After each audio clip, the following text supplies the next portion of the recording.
우리 함께 은혜 나누실 말씀입니다. 요한복음 4장 19절에서 30절까지 있는 말씀입니다.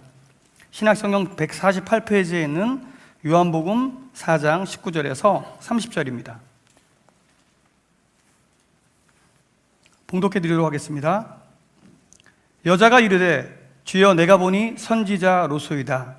우리 주장들은 이 산에서 예배하였는데 당신들의 말은 예배할 곳이 예루살렘에 있다 하더이다. 예수께서 이르시되 여자여 내 말을 믿으라. 이 산에서도 말고 예루살렘에서도 말고 너희가 아버지께 예배할 때가 이르리라. 너희는 알지 못하는 것을 예배하고 우리는 아는 것을 예배하노니 이는 구원이 유대인에게서 남이라. 아버지께 참되게 예배하는 자들은 영과 진리로 예배할 때가 오나니 곧 이때라. 아버지께서는 자기에게 이렇게 예배하는 자들을 찾으시느니라. 하나님은 영이시니 예배하는 자가 영과 진리로 예배할지니라. 여자가 이르되 메시아 곧 그리스도라 하는 이가 오실 줄을 내가 아노니 그가 오시면 모든 것을 우리에게 알려주시리이다. 예수께서 이르시되 내가 말하는 내가 그라 하시니라. 이때에 제자들이 돌아와서 예수께서 여자와 말씀하시는 것을 이상히 여겼으나 무엇을 구하시나이까 어찌하여 그와 말씀하시나이까 묻는 자가 없더라. 여자가 물동이를 버려두고 동네로 들어가서 사람들에게 이르되 내가 행한 모든 일을 내가 말한 사람을 와서 보라. 이는 그리스도가 아니냐 하니 그들이 동네에서 나와 예수께로 오더라. 아멘. 나는 하나님을 예배하는 예배자입니다.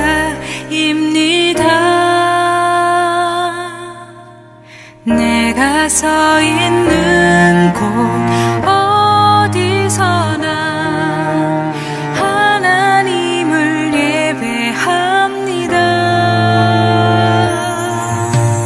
나는 하나님을 예배하는 예배자입니다.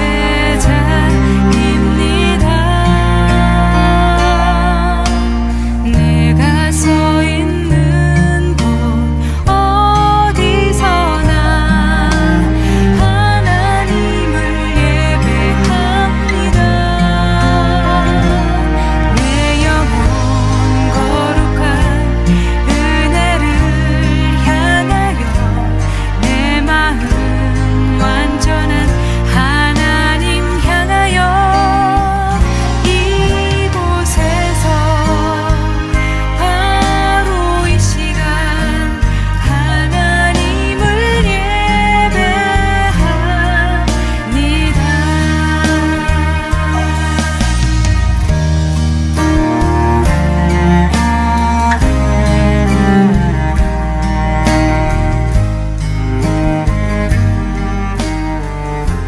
이 폭우에도 불구하고 교회 오신 여러분들, 주님을 예배하기 위해 나오신 여러분들을 주님의 이름으로 환영합니다.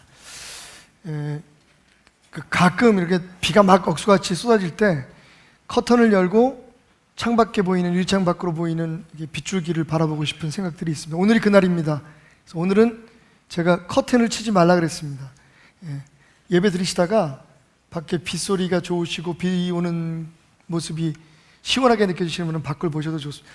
그렇다고 그렇게 돌아앉으시면 안 되고요. 오늘은 이렇게 다좀 이렇게 창문을 열고 예배를 드리는 그런 날이었으면 하는 기분이 있어서 그렇게 한번 해봤습니다. 제가 목이 별로 안 좋아가지고요. 항상 그 시원한 물로 목을 축이지 않으면 이렇게 목소리가 갈라지거나 그렇지 않아도 별로 소리가 좋지 않은데 여러분들이 설교를 들으실 때 좀 부담스러운 소리가 들릴까봐 항상 그 목을 축이고 올라옵니다. 그래서 제가 앉은 자리에 보면 항상 이런 그 음료수 병이 하나 있습니다. 혹시 그 예배 전에 목이 마르신 분 계시면 와서 그냥 드세요. 그럼 누가 먹었구나 제가 생각할 테니까. 근데 그 중에서 이 헛개수라고 하는 이 물이 참 좋습니다. 어떤 이들은 뭐 숙취 해소에 참 좋다고 말씀하시긴 하는데 저는 잘 모르겠고요. 어쨌든 이 헛개수가 갈증 해소에 참 좋다. 여기도 그렇게 써 있더라고요. 갈증의 한수위 헛개수. 근데 제가 이 그 음료수를 선택한 이유는 여기 큰 글자로 100% 국산 헛개수 나무 열매 추출 농축액이라고 써 있어요. 여러분 100%입니다. 자, 그런데 어느 날 이 물을 마시다가 저기 앉아 있는데 물의 정체가 좀 궁금했어요. 그래서 뒤에 있는 작은 글씨들을 읽어보기 시작했는데 거기 뭐라고 써 있냐면요, 헛개수 나무 열매 추출 농축액 0.2%. 순간 어떤 기분이 들었을까요? 근데 그 옆에 거기다가 또 헛개수만 들어있는 게 아니라 그 국산 칡즙 0.2%. 이 340ml입니다. 이 물이. 그런데 여기에 들어있는 헛개수는 0.2%입니다. 여러분, 다시 한번 정리해 드리겠습니다. 여기에 100%의 헛개수가 들어있는 게 아니라 여기 크게 써 있는 글씨에 현혹되시면 안 됩니다. 여기에 0.2% 들어있는 헛개수가 100% 국산이라는 거죠. 근데 이 물이 시원합니다. 왜 그럴까요? 냉장고에 들어있었기 때문입니다. 예. 그래도 여전히 뭐 효과가 있겠지라고 제가 계속 이 물을 마십니다. 시원해요. 우리 신앙생활에 이렇게 비슷하게 우리가 자기 기만을 스스로 인정하는 부분이 있습니다. 분명히 0.2%의 헛개수가 도대체 얼마나 마셔야 나를 시원하게 하고 내 몸을 건강하게 할까? 여러분이 마시는 대부분의 음료수들이 그렇거든요. 그럼에도 불구하고 우리는 끊임없이 뭔가 좋겠지, 좋으니까 만들었겠지, 그래서 이 돈을 내고 내가 사 먹게 했겠지, 계속 자기 기만적으로 자기 스스로를 몸에 좋을 것이라고 생각하면서 먹는 이 음료수처럼 우리 신앙생활에도 그런 것이 있습니다. 그게 뭘까요? 바로 우리가 드리는 예배입니다. 여러분, 예배에 속지 마십시오. 오늘의 설교 제목입니다. 뭐라고요? 예배에 속지 말라. 더 정확히 여러분들을 이해를 돕기 위해서 이 제목을 정리한다면 당신이 드리는 그 예배에 속지 말라는 겁니다. 충격적인 말씀은요, 여러분들이 베델 교회, 즉 교회라고 하는 이름이 적혀있는 이 건물에서 주일날 11시쯤 찬송을 부르고 말씀을 듣고 앉아있다고 여러분의 예배가 아닐 수도 있다는 겁니다.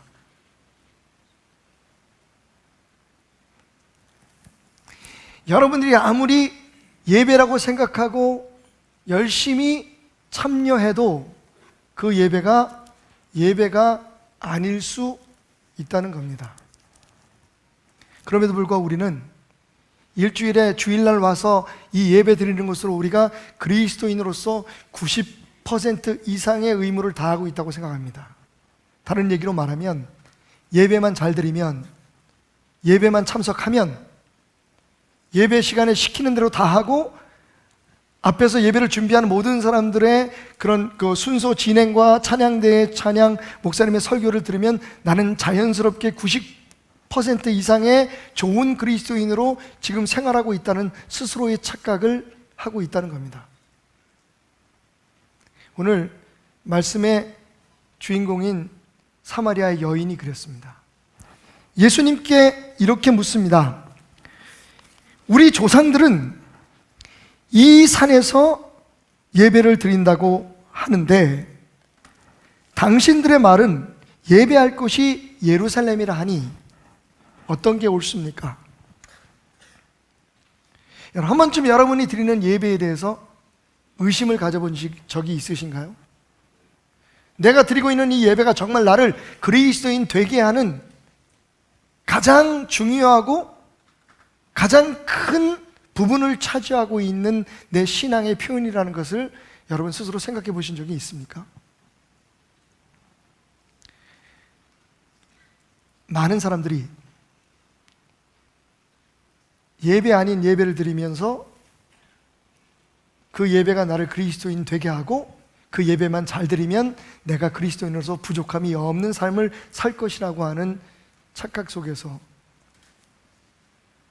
이 주일을 보내고 있습니다. 주님이 말씀하신 유일한 예배라고 하는 특정한 주제를 가지고 가르치신 이 말씀 속에서 우리가 깨닫는 것은 무엇일까요? 첫 번째, 하나님은요, 좋은 예배가 아니라 좋은 사람들이 드리는 예배를 원하신다는 겁니다. 이해가 가시나요? 한번 우리 입술로 고백해 보면 조금 더 이해가 될지 모르겠습니다. 한번 따라해 봅시다. 하나님은 좋은 예배가 아니라 좋은 예배자가 드리는 예배를 찾으십니다. 오늘 말씀을 봅시다. 예수께서 이르시되 여자여 내 말을 들으라. 이 산에서도 말고 예루살렘에서도 말고 너희가 아버지께 예배할 때가 이르리라. 아버지께 참되게 예배하는 자들은 영과 진리로 예배할 때가 오나니 곧 이때라. 아버지께서는 자기에게 이렇게 예배하는 자를 찾으시느니라. 여러분, 제가 몇 번 강조했듯이 예수님은요, 예배라고 하는 특정한 이 그 주제에 대해서 제자들에게 가르친 기록이 성경에 없습니다. 예배가 중요하지 않아서 그랬을까요? 그건 아닐 겁니다. 또 어떤 분들이 이렇게 얘기할 거예요. 아니 무슨 말씀을요, 목사님? 이 말씀도 역시 제자들이 있는 곳에서 하신 말씀이니 제자들에게 가르친 말씀이 아니겠습니까? 여러분 27절을 볼까요? 이때의 제자들이 돌아와서 예수께서 여자와 말씀하시는 것을 이상히 여겼으나 무엇을 구하시나이까? 어찌하여 그와 말씀하시나이까? 묻는 자가 없었다. 여러분, 이 여인과 예수님이 나누신 이 예배라고 하는 주제의 대화에 대해서 제자들은 듣지 못했습니다. 알려고 하지도 않았습니다.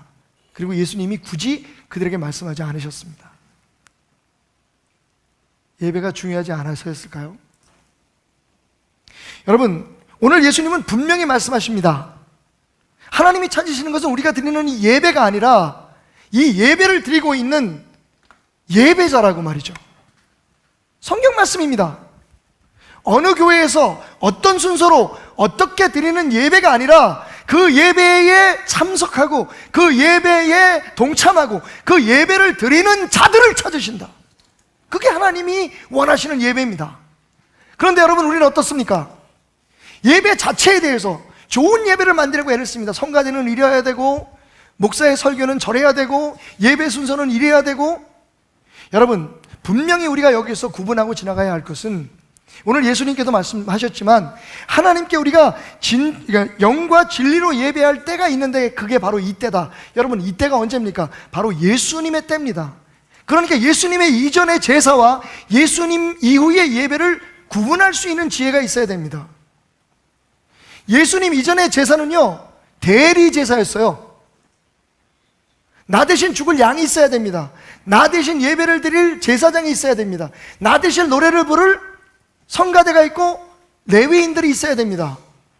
그런데 예수님이 오시고 난 후에 예수님은 그런 제사를 가르치지 않으셨어요. 순서나 시간이나 방법이나 심지어는 장소까지도 불문하라고 말씀하십니다. 무슨 뜻입니까? 예수님이 오신 하나님께 영과 진리로 드려야 될 이때, 곧 나의 시대로부터 예배는요, 대리로 드리거나 어떤 정해진 장소의 형식을 갖춰서 우리가 흔히 좋다 나쁘다 평가할 수 있는 형태의 제사가 아니라는 걸 말씀하고 계신 겁니다.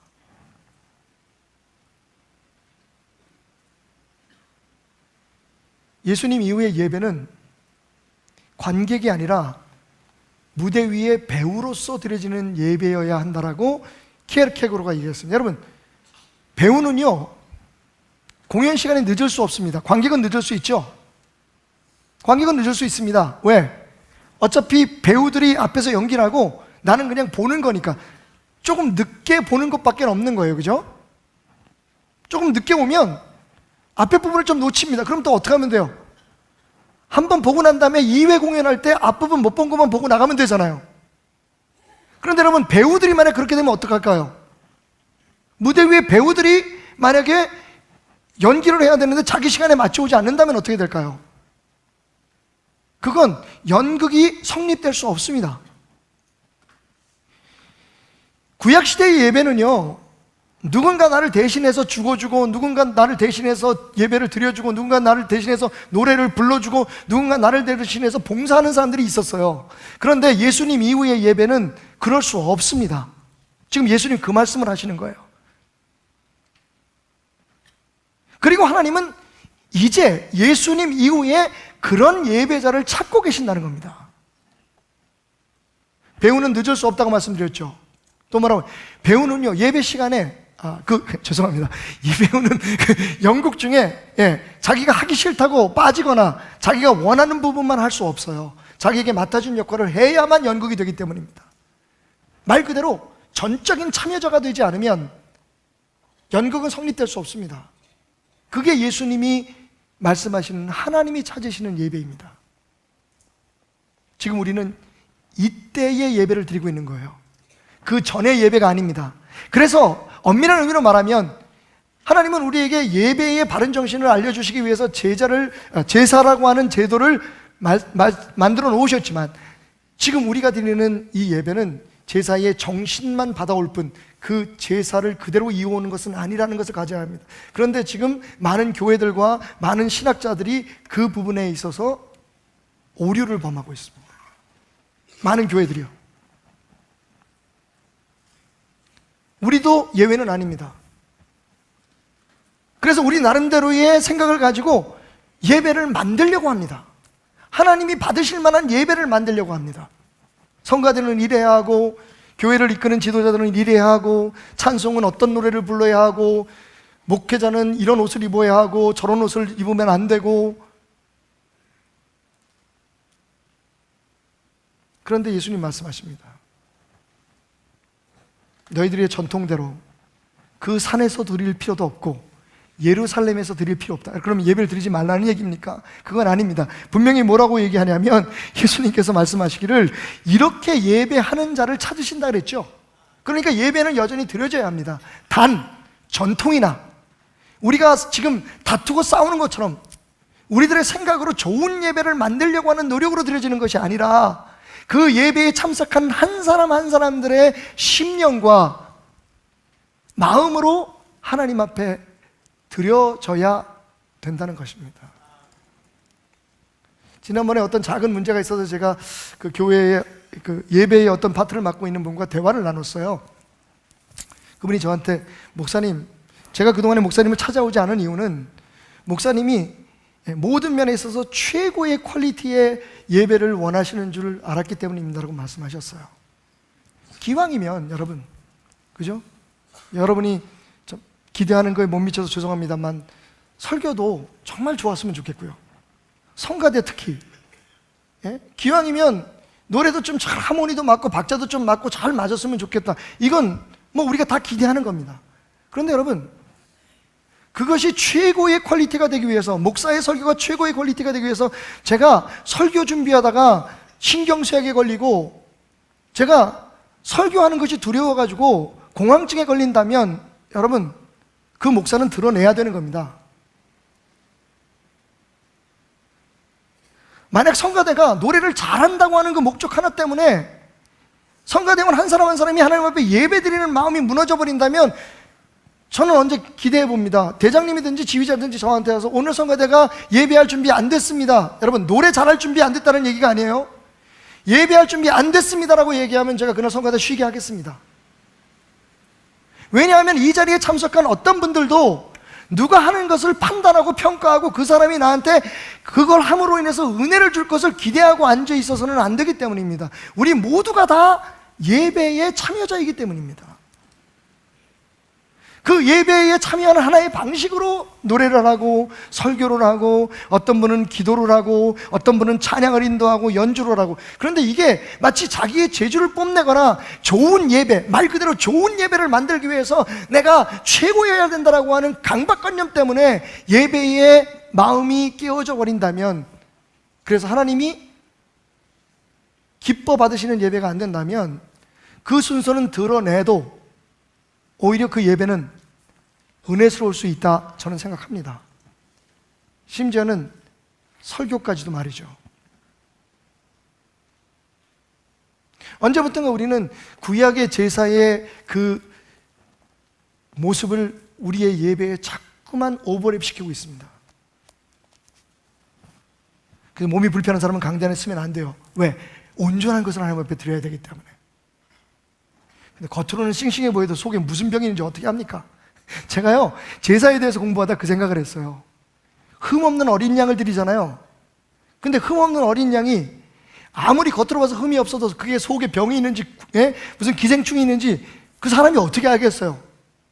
그래서 뭘 생각했냐면, 이 흠없다고 하는 것은 우리가 판단할 때에 최고의 관심을 가지고 봤을 때에 흠이 없어 보이는 것, 흠이 없다고 내가 자부할 수 있는 것을 드리라는 거죠. 우리의 기준에서 흠없는 거지, 하나님이 보실 때 흠없는 게 어디 있습니까? 무슨 얘기인지 아시겠어요, 여러분? 우리가 도대체 하나님이 기뻐하는 설교를 한다면 어떻게 해야 설교를 할까요? 제가 여기서 우리라고 얘기한 건 저뿐만 아니라 이 재단에서 설교를 하거나 성경 공부를 가르치는 모든 사람들을 다 포함해서 말씀드리는 겁니다. 도대체 여러분들이 설교를 잘하면 얼마나 잘할 수 있을까요? 남을 가르치는 걸 잘 가르친다면 하나님이 기뻐할 만큼 완벽하게 어떻게 할 수 있을까요? 이거 우리 다 자기 기반입니다. 사실 설교 이 자리에 서는 사람은 그래도 내가 할 말이 있고 내 말을 여러분들이 들어야 합니다라고 하는 내 스스로의 확신이 있으니까 여기 서지만, 그것도 가만히 생각해보면 자기 기만인 것 같아요. 이렇게 생각하시면 좋겠습니다. 설교자나 성가대나 앞에서 기도하는 분들이야, 이분들은 다 여행 가이드입니다. 여러분이 보셔야 될 건, 계속 듣는 소리는 여행 가이드의 소리고, 여행 가이드가 가리키는 것을 보고 여행 가이드에 따라서 여러분이 움직이지만, 여러분들이 가서 본 건 여행 가이드가 아니라 그 여행지에 있는 아름다운 광경들과 특별한 유서 깊은 그런 건물들 혹은 그런 유적들인 거죠. 돌아와서 나는 오늘 여행 가이드 잘 보고 왔어. 그 여행 가이드 좀 문제가 있어. 여러분, 여행의 목적이 그게 아니잖아요. 이 예배를 통해서 여러분들이 만나야 할 것은 하나님입니다. 맞습니다. 우리가 방해가 될 때가 있어요. 최고의 방해가 될 때가 있습니다. 그럼에도 불구하고 여러분, 그것 때문에 핑계하고 그것 때문에 성가대가 오늘 무슨 노래가 어땠어, 무슨 누가 어땠어, 이런 것들을 자꾸만 이야기하면서 원래 본질인 하나님이 찾아오시고 내가 찾아오신 하나님을 만났다라고 하는 그 기쁨을 놓쳐버리면 여러분은 헛예배 드린 겁니다. 그래서 여러분들이 드리는 예배가 지금 여러분을 속이고 있다, 자기 기만적인 예배를 드리고 있다고 부담스럽지만 말씀드리는 거예요. 제 말이 틀린 거예요. 한번 손 들면 안 돼, 큰일 나. 여기 주일날 예배만 참석하면서 내가 그리스도인이라고 생각하시는 분 마음속으로 손 들어보십시오. 그 외에 뭘 하십니까, 여러분이 도대체? 밥 먹을 때 기도는 제가 부탁드렸으니까 하시겠죠? 일주일에 한 번쯤 성경을 읽으십니까? 어떤 문제가 있을 때 주님 앞에 정말 진지하게 하나님, 이 문제를 어떻게 해결해야 될까요? 라고 묻는 기도는 하고 계십니까? 주일날 한 번 어떤 동기로든지 어떤 이유로든지 와서 앉아있고 나는 그리스도인이 되었다, 그렇게 생각한다고 해서 그게 그리스도인입니까? 여러분, 예배는 우리의 영적 상태와 밀접한 관계가 있습니다. 예배 이상의 영성으로 우리가 세상을 살아갈 수 없어요. 예배 드린 만큼 세상에서도 우리가 승리할 수 있는 겁니다. 그리고 또 반대로 보면 예배 드리는 모습을 보면 그 사람이 세상에서 어떤 그리스도인으로 살아가는지를 알 수가 있는 거예요. 교회 왔다 갔다 해서 예배 교회라고 하는 이름 안에 어떤 분들이 강요하는 것처럼, 거의 강요 쪽으로 주일날은 본당에 와서 예배 드려야 돼 라고 얘기하는 그 자체가 예배인 것처럼 착각하시면 우리 그리스도인의 삶은 송두리째 속임수로 가득 차게 되는 겁니다.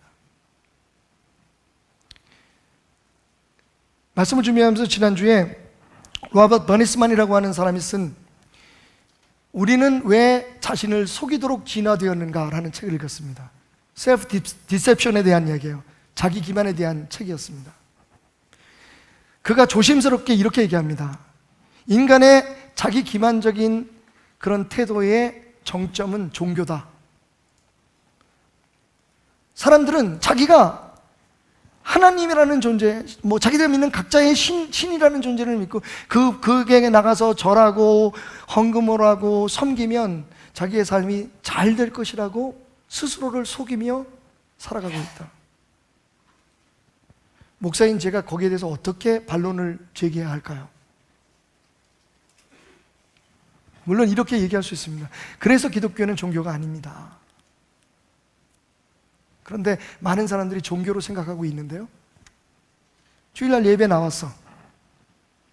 나를 대신해서 설교 준비한 목사가 설교를 해.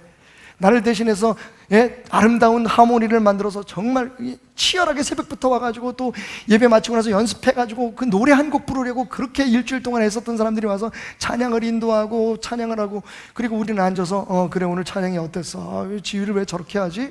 왜 반주가 저래? 뭐 이런 것들에 대해서 우리가 판단하고 가면 우리는 예배를 드린 거죠. 그렇습니까 여러분?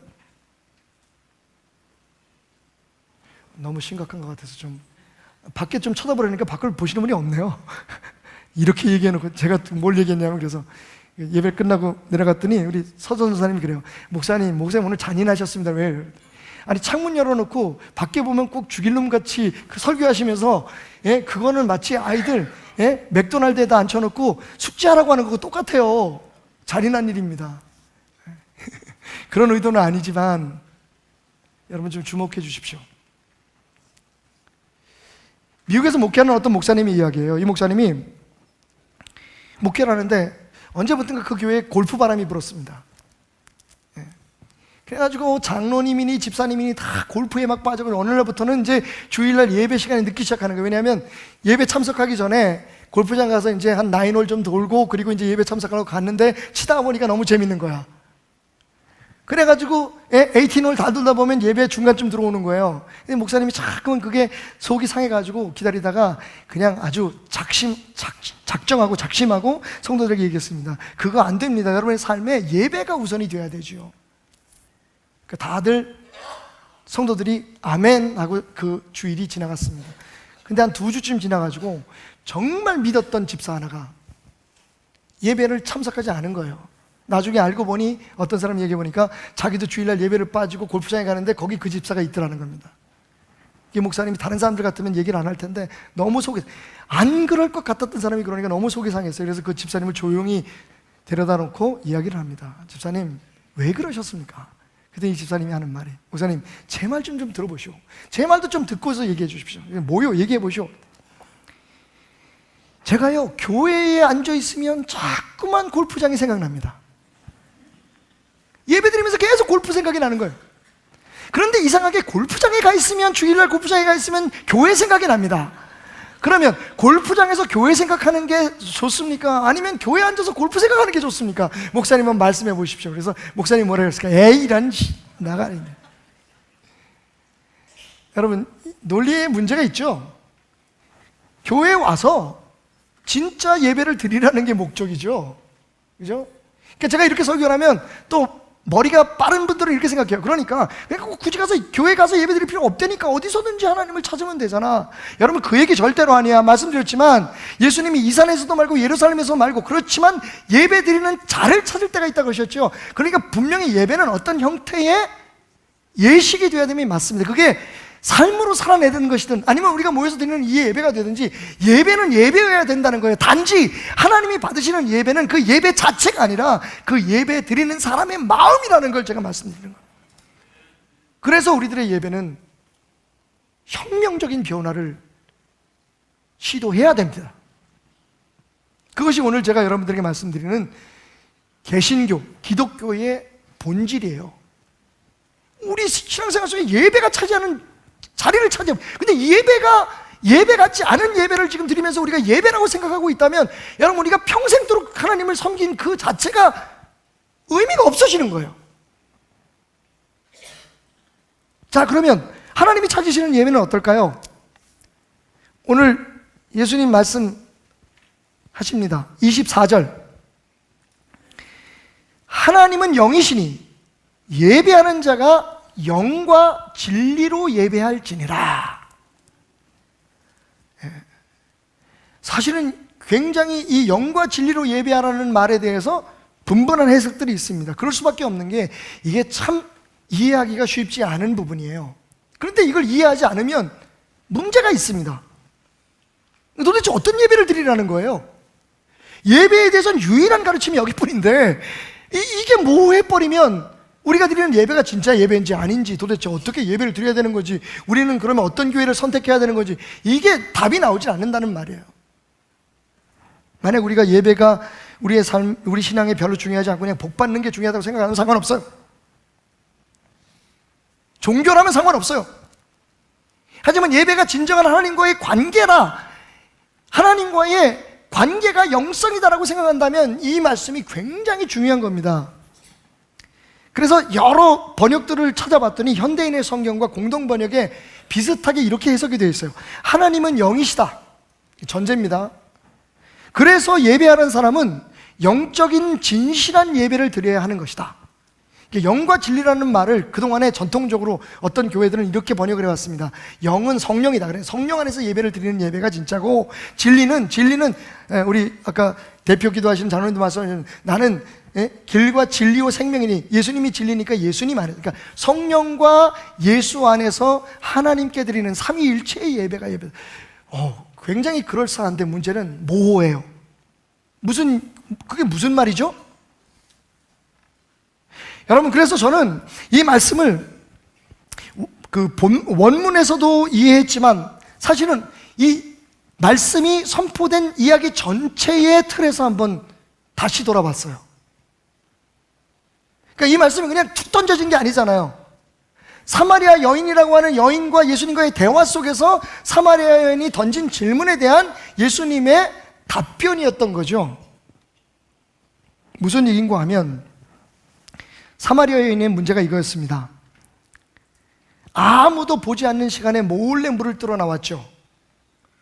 그 이유는 예수님과의 대화 속에서 밝혀졌지만 주변의 동네 여인들, 동네 사람들이 지탄하고 그리고 비난할 만한 삶을 살고 있었기 때문입니다.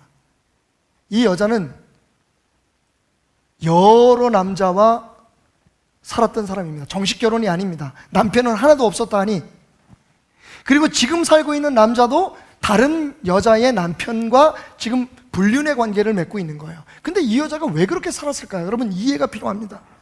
아프리카를 한번 다녀오시면 이해할 수 있어요. 저희가 갔던 우간다에 그 딩기디 마을의 교회에 모이는 성도들이 80%가 과부입니다. 다 젊은, 정말 30대도 안 되는 여인들이 다 아기를 하나 둘씩 안고 와요. 근데 남편이 없어요. 무슨 일이 벌어진 걸까요?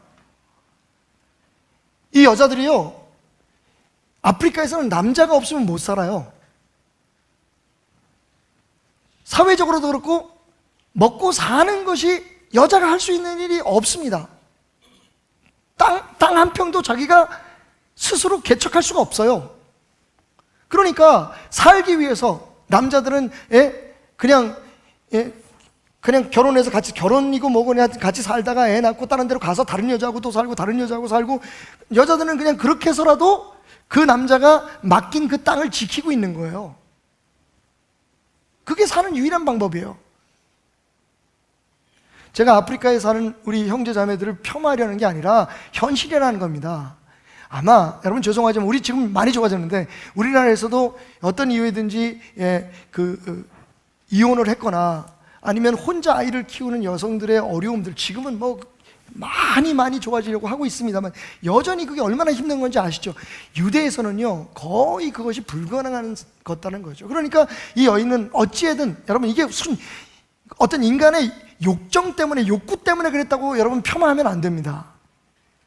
남자가 있어야 살 수 있는 거예요. 그렇게 살다가 보니, 살려고 몸부림치다가 보니까 이 여인이 여기까지 왔습니다. 근데 예수님께서 정확하게 그것을 지적하신 겁니다. 그때 이 여인이 한 말이 있어요. 당신이 선지자이십니다 라고 얘기하면서 묻는 게 뭡니까? 첫 번째 질문이 당신이 선지자니까 내가 묻겠습니다.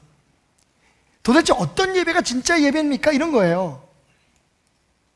다른 말로 얘기하면 내가 우리 조상들이 말하는 전통적인 예배를 매주 빠짐없이 열심히 내가 생활은 이랬지만 하나님과의 관계에 있어서 하나님이 축복하시고 내 삶을 변화시켜줄 걸 기대하면서 내 삶의 그 갈증을 풀어주시는 하나님 앞에 그리심산에서 계속 끊임없이 예배를 드렸는데 변한 게 아무것도 없다는 거예요. 주일마다 예배를 참석했는데 변하는 건 없을 뿐만 아니라 오히려 어떻게 돼요? 더 마음속에 상처만 생긴 거예요. 여러분, 이 여인이 예수님을 처음 만났을 때 대화하는 태도를 보십시오. 예수님 만나면 다 사람들이 행복해지나요? 예수님 만나면 전부 다 머리를 숙이는 줄 아십니까? 아닙니다. 이 여인이 뭐라 그러죠? 까칠해요. 당신이 유대 남자인데 왜 나한테 말을 겁니까? 왜 나한테 물을 달라 그럽니까? 당신 손으로 떠드시오. 이 얘기는 조금 비틀어서 얘기하면 이런 거예요. 당신 지금 나한테 작업 거는 거야? 내가 그렇게 쉬워 보여?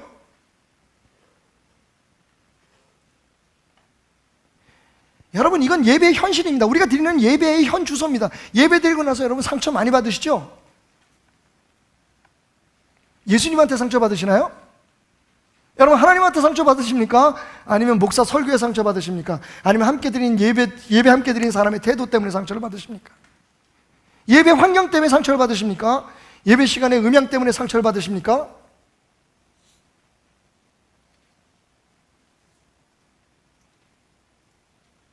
그러니까 우리의 예배의 초점이 잘못됐다는 거예요. 여러분, 예배 드린다고 다 변화되는 거 아닙니다. 예배가 다 예배가 아닌 거예요. 그래서 이 여인이 묻는 겁니다. 이게 저는요, 그냥 밑도 끝도 없이 갑자기 이 여자가 관심을 다른 데로 돌리기 위해서 예배에 대한 질문을 했다고 생각하지 않습니다. 이 여인의 마음속에 항상 있었던 고민인 거예요. 나 매일 주일마다 나가서 예배 드리는데 도대체 뭐야? 아무런 변화가 없어. 오히려 내 마음속에 갈증은 더 생기고 답답해지고 삶의 문제는 해결 안 되고 뭐하러 예배를 드리는 거지? 어떤 예배가 진짜 예배지? 그럴 때 예수님께서 하신 말씀이 바로 이겁니다. 영과 진리로 드리는 예배는 네가 아무리 잘 드리려고 노력하지 않아도 하나님께서 친히 찾아오신다. 여러분, 그 결과가 뭡니까? 이 여인이 나중에 물동이를 집어던지고 동네로 뛰어들어가서 전도를 하기 시작해요. 예수를 만났다고 또. 근데 그 사람들이 누구죠? 제일 만나기 싫어했던 사람들이에요. 그 사람들을 피해서 일부러 아무도 우물가에 오지 않은 그 떼약볕 밑에 일부러 눈치 보면서 물길로 왔던 사람이 물동이를 집어던지고 자기의 그 부끄러움이나 자기의 그런 연약함에 대한 모든 생각들을 다 집어던지고 자기가 만나기 싫어하고 자기가 진짜 보기 싫어하고 그런 사람들 속으로 직접 뛰어가서 자기 입으로 자기가 예수를 만났다고 떠버리고 다녀요. 이게 진짜 제대로 된 예배를 드리고 난 후에 결과여야 되거든요. 예배 드리고 난 다음에 집에 돌아가서 막 상처받은 이야기하고 오늘 뭐 목사님 설교가 왜 그랬어? 무슨 뭐 말씀, 성가대는 왜 그러냐? 아씨, 나 교회는 파킹하는데 너무 힘들어서 교회 안 다닐래나 봐. 막. 아, 오늘 반찬은 왜 그러냐? 국에서 머리카락이 나왔어.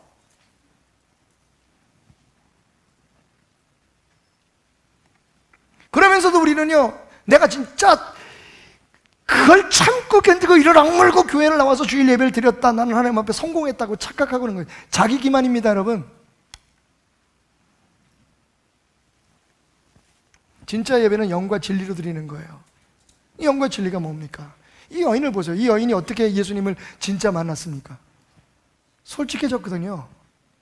여기서 영과 진리라는 말은 헬러 원문으로 엔 푸니마티 카이 알레세이아, 영과 진리는 구분된 두 개의 개념이 아닙니다. 영으로 드리고 진리라고 드리는 게 아니라 진리의 영으로 하나님을 예배하라는 말입니다. 하나의 접속사로, 그리고 하나의 관사로 연결되어 있는 하나의 개념입니다. 그죠? 그래서 성령으로 드려야 되고 예수 이름으로, 우리 지금 예수 이름으로 예배 안 드리고 있나요? 그러니까 사실 그거는 너무 모호한 공허한 해석이고요. 정확히 이 이야기의 틀 속에서 예수님의 반응과 이 여인의 대화 속에서 볼 수 있는 것은 하나님이 찾으시는 예배는요, 솔직한 예배라는 거예요. 진실된 예배라는 겁니다. 자, 그래서 앞에 하나님의 영이시라는 말이 붙어 있어요. 하나님이 영이신데 우리가 영으로 드리라는 말은 뭐예요? 하나님이 미국 사람이니까 영어로 예배 드리라는 말과 똑같아요. 하나님이 한국 사람이니까 한국말로 예배 드리는 게 맞다라는 얘기입니다. 좀 이해가 가시죠? 여기서 영이라는 말은 사락스라고 하는 육이라고 하는 말에 반대되는 개념이에요. 그러니까 우리가 흔히 생각하는 것처럼 이것도 또 오해인데, 예수님은 무슨 어떤 신 중에 하나, 무슨 어떤 영적인 존재, 쉽게 말하면 어떤 귀신인데 귀신보다 좀 나은 존재, 뭐 이렇게 생각하시면 안 돼요. 그래서 개역 성경에 신령과 진정으로라는 말을 번역해서 영과 진리라고 바꾼 거예요. 신령이라고 하면 약간 좀 미신적인 냄새가 나잖아요. 구타는 냄새가 나거든요. 그래서 그것을 영으로 바꾼 거예요. 영은 정신입니다. 영은 마음. 하나님과 같은 동등한 관계로 하나님을 예배해야 되는데 그 관계가 어때야 되냐면 진실되어야 된다는 거예요. 알레세이아가 진리라는 말뿐만 아니라 진실되다, 참되다는. 그래서 한글 성경이 어떻게 번역하면 참된 예배라고 번역을 한 거예요. 그러면 이 여인이 하나님 앞에, 예수님 앞에 진실된 영으로 드린 게 뭡니까? 솔직한 것뿐이 없거든요. 자기를 인정한 거예요. 당신 말이 맞습니다. 와우, 당신이 하나님이시군요. 당신이 메시아군요. 라고 하는 것을 인정한 것뿐이 없어요. 지금 여러분, 우리 예배는요, 하나님과의 관계를 맺는 것이 되어야 돼요. 정말 죄송한 것은 우리 베델교회 드리는 예배가 여러분에게 어떤 이유이든지 방해가 된다면 여러분 용서해 주십시오. 그런데 그 방해가 되는 이유가 뭘까를 한번 생각해 보세요. 혹시 당신이 가지고 있는 고정관념 때문은 아닙니까? 예배는 이래야 되고, 설교는 이래야 되고, 찬양은 저래야 되고, 교회는 이래야 되고. 제가 말씀드렸지만 여러분은 하나님을 만나러 오신 거예요. 그 모든 것 속의 역사. 그러니까 여러분이 헌금을 드리거나, 여러분이 찬양을 하거나, 여러분이 대표 기도를 함께 마음을 모아 기도를 하거나, 여러분 모든 목적이 우리를 찾아오신 하나님을 만나는 데 있어야 돼요. 하나님과 소통하는 데 있어야 돼요. 그것을 위해서 뭐라고 얘기하냐면 진실되고 솔직해지라는 것이 오늘 예수님의 영과 진리로 드리는 예배의 내용입니다. 이걸 또 하나의 어떤 그 법칙으로 만들려고 그래요, 사람들이. 그래서 예배는 막 성령 충만해야 하고, 그죠? 그래, 영으로 드려야 되니까. 그래서 막 방언하고 입신하고 막 이런 일들이 일어나야 그게 진짜 예배다라고 주장하는 사람도 있고, 어떤 사람들은 진리를 해야 되니까 성경 공부를 열심히 해야 된다, 진리에 서서 해야 된다. 그런데 솔직히 말해서 여러분, 진리가 뭡니까? 우리가 확신할 수 있는 진리는 예수 그리스도밖에는 우리를 구원하실 리가 없다는 것밖에 없습니다. 11시에 드리는 예배가 진리입니까? 10시 45분에 드리는 예배는 비진리입니까? 가운을 입고 예배하는 목사가, 설교하는 목사가 진리입니까? 아니면 넥타이를 풀고 설교하는 목사는 목사도 아닙니까? 우리는 본질을 자꾸만 벗어나려고 해요. 왜? 이 해석조차도 그렇게 만들어버려요. 영과 진리라고 하는 틀을 만들어 놓고 그 틀에서, 아닙니다 여러분. 이건 틀이 아니에요. 법이 아닙니다. 형식이 아닙니다. 예수님께서 그걸 부정하셨잖아요. 이 산도 아니고 예루살렘도 아니다. 너희들의 영, 진실된 영으로 드리는, 나와 소통하는 그 마음의 자세와 진실된 태도를 나는 찾아다닌다라고 하고 계세요. 우리가 예배가 솔직하지 않은 거예요. 네? 우리 스스로의 의도를 속이고 하나님 앞에 나와 앉아 있는 거예요. 주님의 말씀을 듣고 내가 그 주님의 말씀 안에서 내 삶을 주님이 원하시는 뜻대로 드리려고 하는 게 아니라 내가 지금 원하고 바라는 것을 얻기 위해서 나오는 거예요. 그래서 내가 은혜를 받아야 하고, 내가 축복을 받아야 하고, 내 기도가 응답받아야 되고, 그런데 그게 어떻게 누구를 통해서, 설교하는 목사를 통해서, 찬양하는 사람들을 통해서, 교회의 건물의 분위기를 통해서, 교회의 어떤 조직을 통해서 나한테 한번 은혜를 끼쳐보라는 거예요. 여러분, 이거는 대리 예배입니다. 제사입니다. 우린 지금 제사를 드리는 게 아니라 예배를 드리고 있어요. 하나님과의 관계를 맺어야 되는 거예요. 그 관계를 맺기까지 얼마나 많은 장애가 있습니까? 내 고집도 있고, 내 상처도 있고, 내 자존심도 있고, 내 체면도 있고. 그런데 그보다 더 무서운 건 우리를 시시때때로 진정한 예배, 하나님을 만나는 것을 방해하게 하는 목사의 말투도 있고, 사용하는 언어도 있고, 성가대 혹은 봉사하는 자, 죄송합니다, 성가대 자꾸만 얘기하는 건 여러분하고 나밖에 없어요. 여기 보여지는 사람들은. 뭐 다른 얘기를 뭐 하겠어요? 뭐 아니면 뭐 안내하는 우리 그 교구장님들의 모습, 무슨 안내자들의 모습, 헌금위원들의 모습, 성찬하는 장로들의 모습, 이런 것들이 자꾸만 우리로 하여금 하나님 앞에 정말 솔직하게. 근데 여러분, 그래서 더 솔직해야 되는 게 뭐냐면 기분 나쁘다고 하나님 앞에 얘기하라는 거예요. 이해 안 되면 이해 안 된다고 얘기하라는 거예요. 그것이 내 고집을 부리고 내 자존심을 내세우는 것보다 훨씬 더 진실될 겁니다. 이 여인 보십시오 여러분. 도망갈 자리가 없어요. 예수님이 아주 말씀하십니다. 너 5명의 남편이 있었지. 근데 그 사람들이 다 네 남편도 아니야. 지금 살고 있는 남자도 네 남편이 아니다. 여러분, 와우. 말씀을 통해서, 찬양을 통해서, 여러분, 찬양 가사 중요합니다. 곡조 중요하지만 곡조보다 중요한 가사. 왜냐하면 거기에 메시지가 있어요. 지금 성가대가 지금 여러분들을 예배로 함께 동참시키는 거예요. 그러니까 가사에 주목하시기 바랍니다. 오늘 성가대 찬양 중에서 가사 기억나시는 분? 여러분 노래 들으셨군요. 예배에 참여하지 않으셨군요. 죄송합니다. 제가 또 뒤통수를 때렸죠. 난 못됐어 아주. 성도들이 준비도 안 되는데 막 그냥 이러면 안 되는데. 근데 여러분, 그냥 여러분을 향한 정말 진정이라고 생각해 주십시오. 제가 여러분들을 여기서 면박을 주거나 여러분을 부끄럽게 만들어야 될 이유가 없습니다. 여러분들이 어깨에 힘을 주고 당당하게 살아가야 이 목사는 행복한 겁니다. 그래야 제가 여행 가이드라도, 여행 가이드는 TV라도 봤잖아. 그런 거라도 떨어지는 거지. 너무 솔직했나? 진정을 말씀드리는 겁니다. 그런 모든 걸 뚫고 내가 하나님 앞에 진실되어야 되는 거예요. 아까 대표 기도하는 장로님이 기도 속에서 마음이 확 와닿던 게, 나 이렇게 살려고 열심히 주님의 7마디의 그 말씀이 내게 준 교훈을 따라 살려고 몸부림치다가 또 실패하고 주님 앞에, 이게 예배라는 거예요. 날 설득해봐라. 어디 나를 한번 은혜 받쳐봐라. 그러고 앉아있는 게 예배가 아니라, 저 생각은 내가 가지고 있는 생각이야. 오늘 목사님 설교가 진짜 좋네. 저 얘기는 너무 슬퍼. 눈물 흘리는 게 예배가 아니라, 하나님 앞에 내 모습이 낱낱이 드러나고, 감출 거 없이 솔직하게 드러나고, 그런 진실된 마음 안에 하나님께서 오셔서 치유하시고 위로하시고 영원히 멈추지 않은 생명수 샘물로 우리를 목마른 것들을 시원하게 해주시는 것이 진정한 예배라는 거예요. 그래서 세상에 나가면 부끄러움도 없고, 여러분 이 여인이 뭐가 달라졌는데요? 마음이 달라진 거예요. 세상 사람들 앞에 쓰는 게 이제 두렵지가 않아요. 아무것도 무섭지가 않아요. 예수가 내 안에 오고 내가 예수를 만나니까, 내가 하나님을 만나고 나를 찾아오신 하나님이 내 안에 계시니까 성령님의 넘쳐나는 은혜 가운데 내가 당당해진 거예요. 편안해진 거예요. 자유로워진 거예요. 진리가 너희를 자유케 하리라는 주님의 말씀이 그 삶 속에서 그대로 이루어진 거예요.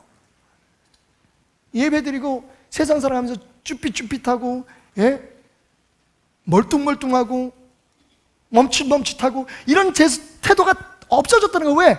세상에서 어떤 기준으로 성공했든 실패했든 하나님은 나를 만나주셨고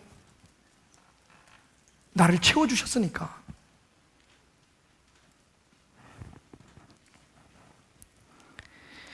신앙생활 잘하는 젊은 사람들이 결혼을 했어요. 약속을 했습니다. 우리가 매일 가정 예배를 드리자. 둘이지만 처음엔 꽤 잘 예배를 드렸어요. 말씀도 묵상하고 두 부부가. 근데 점점 이제 남편이 바빠지면서, 그리고 회식 자리, 술자리도 이제 잦아지면서 예배 드리기가 어려워졌어요. 그래서 두 사람이 다시 약속을 합니다. 우리가 혹시 예배를 못 드리는 날은 함께 기도라도 하고 자자. 손을 잡고. 앞으로 우리 가정과 태어날 2세를 위해서 하나님 앞에 우리가 항상 믿음의 삶을 살자. 얼마나 예뻐요. 그런데 그 약속조차도 사실은 지키기가 어려웠어요. 어느 날 남편이 회식 자리에서 술이 떡이 되도록 마시고 들어왔어요. 들어오자마자 옷을 벗는 둥 마는 둥 침대에 누워서 잠을 자는데, 그 모습을 바라보는 아내가 굉장히 마음이 아팠어요. 그래서 남편이 불쌍하기도 하고, 누워있는 남편의 손을 침대 위에 올라서 무릎을 꿇고 앉아서 잡고, 술 냄새가 퍽퍽 나는 그 얼굴에 자기의 이마를 갖다 대고 기도합니다. 하나님 죄송해요. 오늘도 우리 남편이 세상에서 열심히 나름대로 살려고 몸부림치다가 이렇게 술이 취해서 들어와서 하나님 앞에 기도하지 못하게 되었어요. 바로 그 순간이었습니다. 누워있던 남편이 벌떡 일어나더니, 여보, 하나님 앞에 나 술 취했다고 얘기하지 마. 그냥 아파서 지금 누워있다 그래. 그러더니 다시 누워서 잠을 자더라는 겁니다. 그 모습을 보고 아내가 펑펑 울었대요.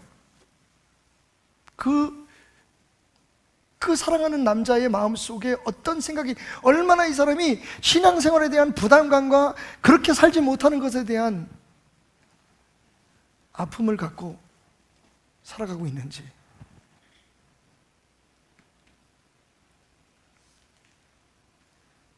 하나님이 우리에게 원하시는 게 뭘까요? 다윗의 입을 빌자면 통회하는 심령, 상한 마음입니다. 다윗은요 정말 위험한 발언을 해요. 뭐라고 얘기합니까?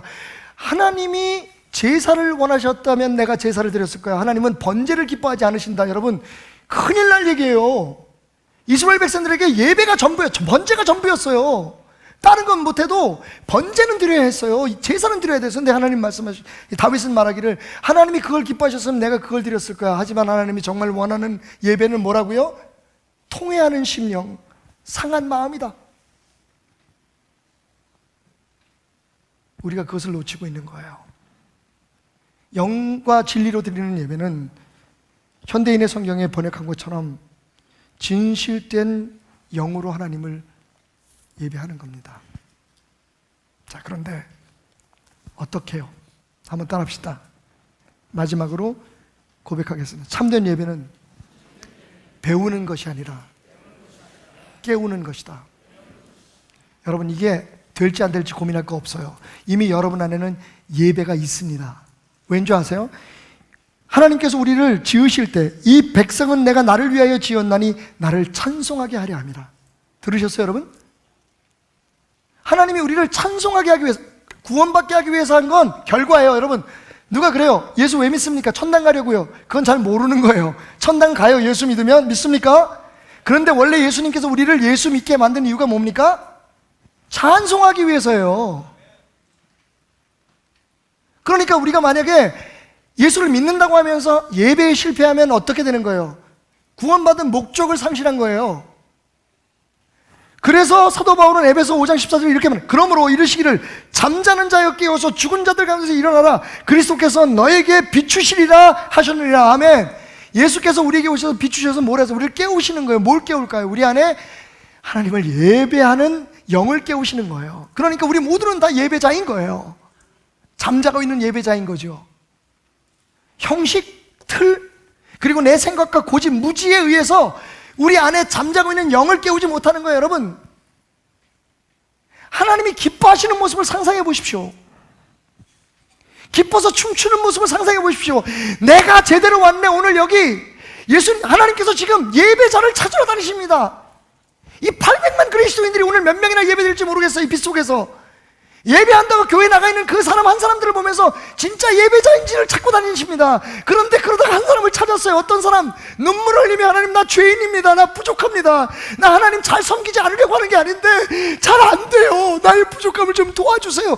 하나님 앞에 그렇게 예배드리면서 나 오늘 저 설교가 마음에 안 듭니다. 저 찬양하는 모습들이 마음에 안 듭니다. 하나님 나 좀 도와주세요. 나 하나님을 만나게 해주세요 라고 그렇게 솔직하게 기도하는 사람들을 찾고 계신다는 거예요. 잘하는 사람을 찾는 게 아니라 진실된 사람을 찾고 계신다는 거예요. 그 하나님을 만나면 어떻게 됩니까? 이 여인처럼 되는 거예요. 여러분, 예배는요 배워서 되는 게 아닙니다. 그래서 예수님께서 제자들에게 예배를 가르치지 않으셨어요. 여러분 안에 성령이 계심을 믿으십니까? 성령의 은사도 우리가 받는다고 얘기하지만 사실은 많이 받는다는 거지, 우리 안에 있는 성령의 능력이 우리의 삶을 통해서 나타나는 거예요. 할렐루야. 여러분 안에 이미 성령님이 살아계십니다. 이건 성경의 말씀입니다. 너희가 하나님이 거하시는, 성령이 거하시는 하나님이 전인 줄 모르느냐. 여러분, 뭐 방언이시, 능력하고 병 고치고 이런 능력들이 여러분 하나님의 뜻 가운데서 이미 여러분 안에, 성령 안에 다 있어요. 이걸 살려내고 깨어내는 것이 바로 예배입니다. 이 예배가 살아나면 이 여인이 보여준 것 이상의 능력들이 나타날 수 있는 거예요. 연약하지만 부족하지만 우리가 남을 치료할 수도 있고, 남의 상처를 위로할 수도 있고, 남의 삶에 좋은 영향을 미칠 수가 있고, 본이 될 수가 있고, 이 모든 것이 우리 안에 예배의 영이 깨어날 때, 오늘 이 여인처럼 진짜 예수님을 만날 때, 여러분 마지막으로 예수님의 이 한마디를 기억하십시오. 여인이 묻습니다. 아, 그게 진짜 예배군요. 그런데 제가 알기로는 메시아 곧 그리스도가 오시면 그 예배에 대해서 정확하게 가르쳐 주실 것을 내가 압니다. 그랬더니 예수님이 이렇게 말씀하십니다. 내게 말하는 내가 그라.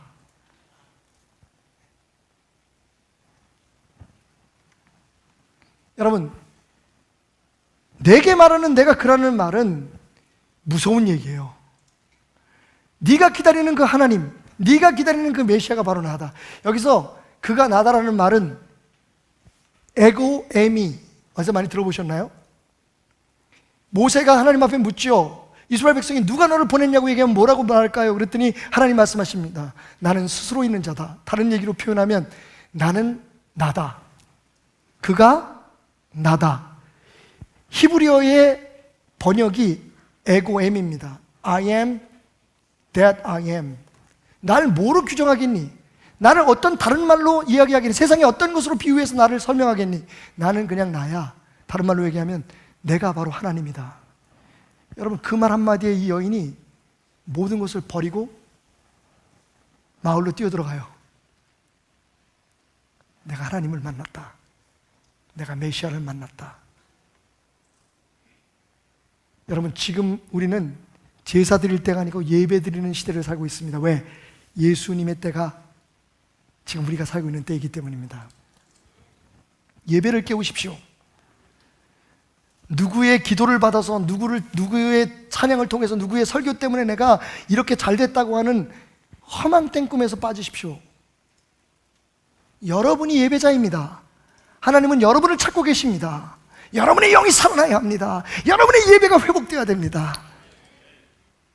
그러면 여러분의 삶은 놀라운 변화를 경험하게 될 것입니다. 결혼하면서 담배를 끊겠다고 약속했던 남자가 있었습니다. 결혼하고 나니까 도저히 못 끊겠는 거예요. 몇 번 시도를 해봤는데 안 돼요. 그 아내하고 계속 잦은 말다툼이 있었는데, 왜 당신 나 진짜 담배 냄새 싫단 말이야. 그러니까 담배 피지 마. 그랬더니 남편이 내가 지금 끊는데 진짜 어려우니까 다른 건 몰라도 내가 담배 못 끊겠다. 그러니까 내가 베란다에서 담배 필게. 당신 보는 앞에서 절대로 안 필게. 부인이 그러는 거야. 아, 그래도 냄새는 어쩔 수 없잖아. 남자가 화가 났어요. 그래서 그럼 처음부터 담배 안 피는 놈하고 결혼했으면 될 거 아니야. 그러니까 부인이 언제 내가 당신이 싫다 그랬어? 담배 냄새가 싫다 그랬지. 그게 그 말 아니야 이씨. 그리고 남자가 팍 튀어나가 버렸어요. 그때부터 이제 이 부부 사이가 별로 사이가 안 좋아진 거예요. 예? 이 남자는 어떻게 생각했냐면 이 부인이 날 안 좋아하는 거야 지금. 여러분, 부인이 안 좋아하는 건 뭐예요? 담배 냄새예요. 그렇게 두 사람 사이가 별로 안 좋게 세월이 지나가다가 아이가 태어나고 그 아이가 어린이집을 다니기 시작했어요. 그날도 되게 불쾌한 모습으로 혼자 내 팔자가 왜 이래? 그리고 베란다에 나가서 몰래 담배를 피고 들어오는데 정말 아무것도 모를 것 같은 어린 딸이 이렇게 얘기하는 거야. 아빠 담배 냄새. 아빠 싫어. 여러분, 머리를 뒤통수를 몽둥이로 맞은 것 같았어요. 그 딸이 정말 아빠가 싫어서 아빠 싫어라고 얘기했을까요? 순간 아내가 떠올랐어요. 내 아내가 싫어했던 건 내 그 생활의 방식이었지 내가 아니었다는 걸. 일부러 내가 자꾸만 그렇게 확대 해석을 해서 너 이거 나 안 받아주면, 나 저거 안 받아주면 너 나 싫어하는 거야 라고 스스로 고집을 피우며 불행했다는 걸. 여러분, 주님 앞에 나오면 종종 우리는 주님 앞에 그런 대접을 받습니다. 너 이거 고백해.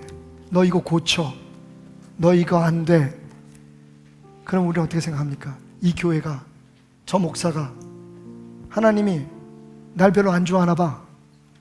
그렇다고 다른 교회 가기도 뭐하고, 아이씨 그냥 다니고 말어. 여러분 부탁합니다. 여러분이 드리는 예배 스스로 속지 마십시오. 당신이 드리는 예배는 예배가 아닐지도 모릅니다. 성령님이 없을지 모릅니다. 하나님을 만난 것이 아닐 수도 있습니다. 오늘 이 말씀은 예수님의 입에서 나온 예배라는 주제의 유일한 가르침입니다. 저는 이것을 1517년에 영국 백성들이 존 왕을 상대로 해서 내걸었던 마그나 카르타 권리대장, 예배의 권리대장전이라고 말하고 싶습니다. 혁명입니다. 우리의 예배는 바뀌어야 합니다. 송두리째 바뀌어야 합니다. 예배에 대한 우리의 생각, 예배에 대한 우리의 자세 다 물동이처럼 던져버리고 하나님을 만나십시오. 하나님을 만나십시오. 저와 우리 교회 예배 인도자들은, 성가대, 찬양팀 모든 사람들은 거기에 집중하겠습니다. 우리도 깨달은 바가 많습니다. 그렇지요 성가대?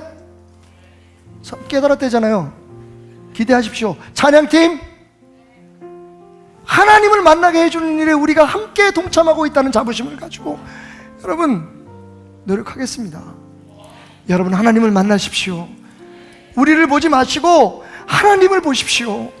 여러분의 삶이 예수님을 만나서 그 안에 영원히 터져나오는 성령의 생수를 경험한 그 여인처럼 여러분의 삶이 은혜로 채워지고 넘쳐나기를 주님의 이름으로 축원합니다.